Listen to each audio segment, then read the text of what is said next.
ایک روز ابو لہب کا بیٹا عتیبہ رسول اللہ صلی اللہ علیہ وسلم کے پاس آیا اور بولا، میں والنجم اذا ہوا، ترجمہ، اس چمکتے تارے محمد صلی اللہ علیہ وسلم کی قسم جب وہ معراج کی رات آسمانوں سے اترے، اور ثم دنا فتدلی، ترجمہ، اور پھر وہ جلوہ نزدیک ہوا۔ نعوذ باللہ، یہ تنزیہ کہا اور کفر کے ساتھ کہنے لگا کہ میں اس کا انکار کرتا ہوں۔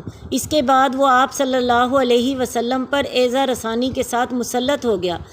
آپ صلی اللہ علیہ وسلم کا کرتا پھاڑ دیا۔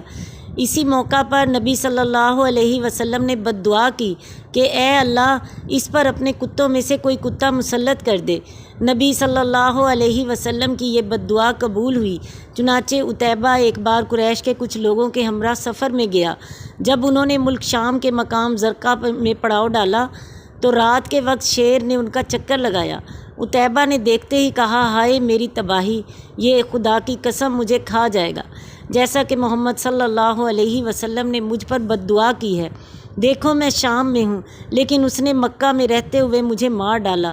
احتیاطاً لوگوں نے عتیبہ کو اپنے اور جانوروں کے گھیرے کے بیچوں بیچ سلایا، لیکن رات کو شیر سب کو پھلانگتا ہوا سیدھا عتیبہ کے پاس پہنچا اور سر پکڑ کر ذبح کر ڈالا۔